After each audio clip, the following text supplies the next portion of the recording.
At 35 years old, Jonathan McReynolds walked onto that stage expecting a normal night of worship. But witnesses say the moment the lights hit his face, something inside him finally broke. He stopped singing, he stepped back, and with thousands watching, Jonathan McReynolds burst into tears, revealing a truth he had been carrying alone for years. A truth that stunned his fans, shook the gospel community, and forced even his closest friends to ask, how long has he been hiding this? And the most shocking part, what he finally confessed, wasn't at all what people expected. For years, Jonathan McReynolds has been known as the quiet storm of gospel music, a voice so pure, so controlled, so spiritually anchored that many believed nothing could shake him. But behind the flawless vocals and the awards, behind the sold-out concerts and inspirational anthems, there was a private battle unfolding, a battle he never intended to reveal publicly. Tonight we're going deeper than the headlines, deeper than the clips circulating online, deeper than the rumors that spread after that emotional breakdown. Because what really happened to Jonathan at 35 isn't just a moment, it's a turning point. A confession that exposes the pressure of fame, the unseen weight of ministry, and the emotional cost of being the perfect gospel artist in a world that expects perfection.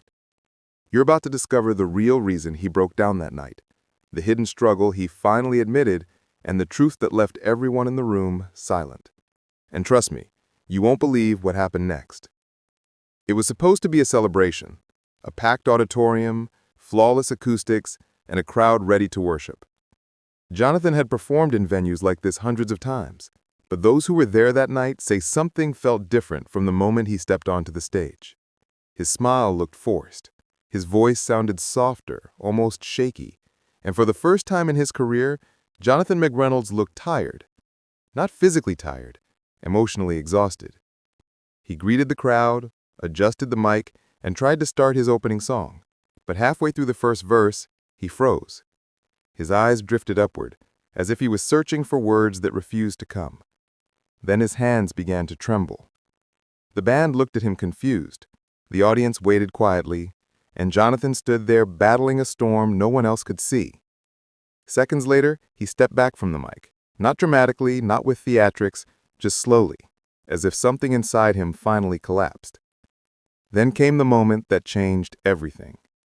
Jonathan covered his face, lowered his head, and tears began streaming down his cheeks.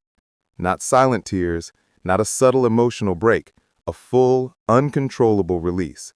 The kind you can't hide, the kind that tells the world, I can't carry this anymore. People in the crowd gasped. Some prayed, others recorded, unsure of what they were witnessing.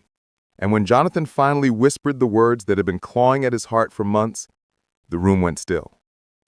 But what he said next is what stunned everyone the most. As Jonathan stood on that stage, wiping his face with trembling hands, the audience held its breath. Nobody knew what was happening. Not the band, not his team, not even the closest friends who had traveled with him that night. The silence in the room felt heavy, almost sacred, as if everyone instinctively understood they were witnessing something far deeper than a simple emotional moment. Jonathan finally lifted his head. His eyes were red, his voice unsteady, but he took a deep breath and spoke. I know y'all came to hear me sing tonight, he said barely above a whisper, but I can't pretend anymore.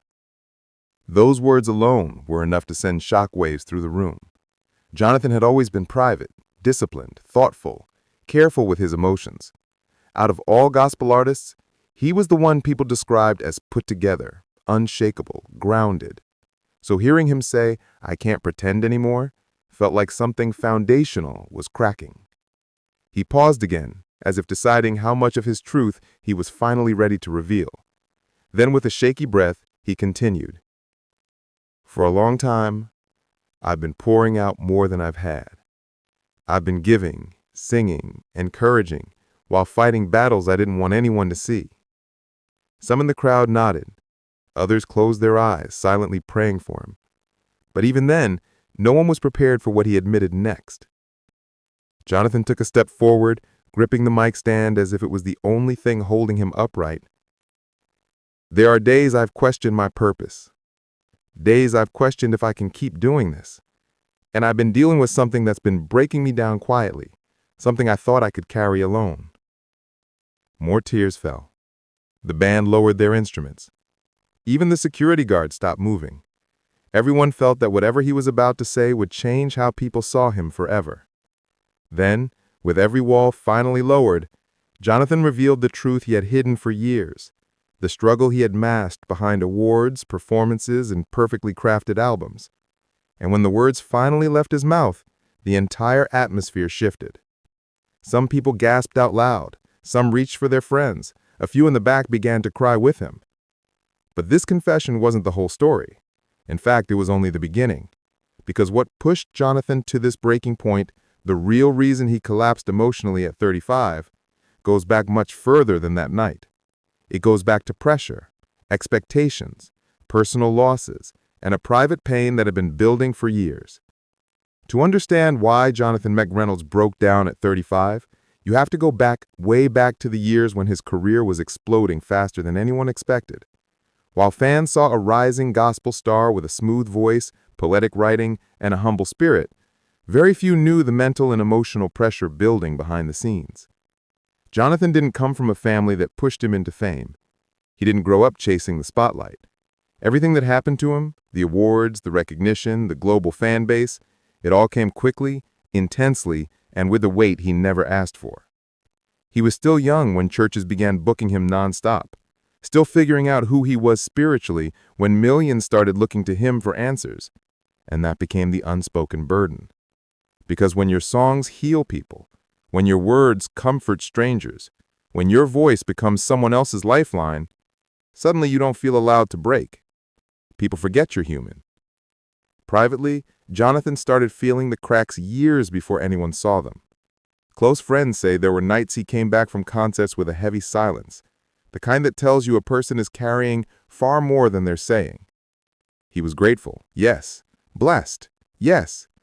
But emotionally stretched in ways that never made it to the public eye. Then came the expectations, the comparisons, the pressure to be perfect. Every new album had to be deeper than the last. Every performance had to be flawless. Every lyric had to reflect spiritual strength, even when he didn't feel strong at all. He once admitted in an interview that being a gospel artist is beautiful, but heavy. That wasn't poetry, that was truth. Because in the gospel world, mistakes aren't just mistakes. They become conversations, judgments, debates. And Jonathan knew that one wrong move could overshadow everything he had worked to build. People admired his vulnerability in his music, but few realized he was sharing only the parts he could handle publicly. The real pain, the deeper fears, the battles he fought alone, those stayed hidden until they couldn't anymore. Then came a personal loss that shook him in ways no one expected. A quiet heartbreak he never publicly explained. Friends say this was the moment his emotional foundation began to crack. Not instantly, not dramatically, but slowly, through sleepless nights, emotional fatigue, and a growing sense that he was living for everyone but himself. Combine that with constant traveling, spiritual expectation, and the pressure to stay strong for others, and by 35, Jonathan was running on fumes. His breakdown didn't begin on stage that night.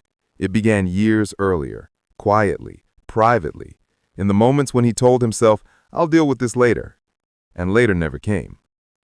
But even that wasn't the full story, because there was still one more major turning point, a moment behind closed doors that pushed Jonathan to the edge emotionally, a moment that forced him to reevaluate everything, his calling, his faith, his identity, and the image the world created for him.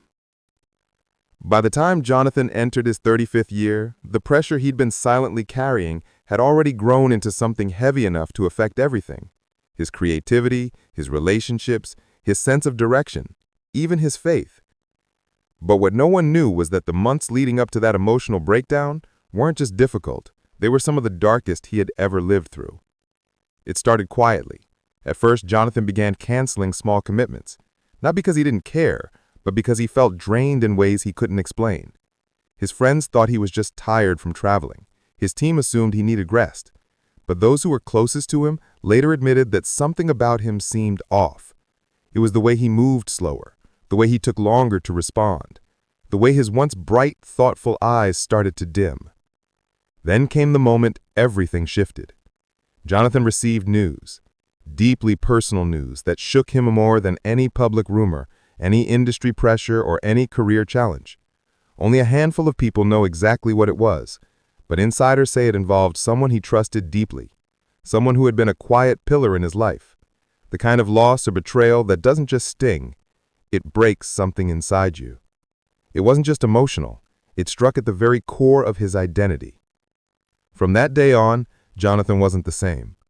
He stopped writing the way he used to. He stopped talking about future plans. He stopped pretending everything was okay. What's more, the weight of being the strong one finally began to work against him. Everywhere he went, people expected him to uplift them, to sing them through their struggles, to encourage their spirits. But no one saw how desperately he needed someone to do that for him.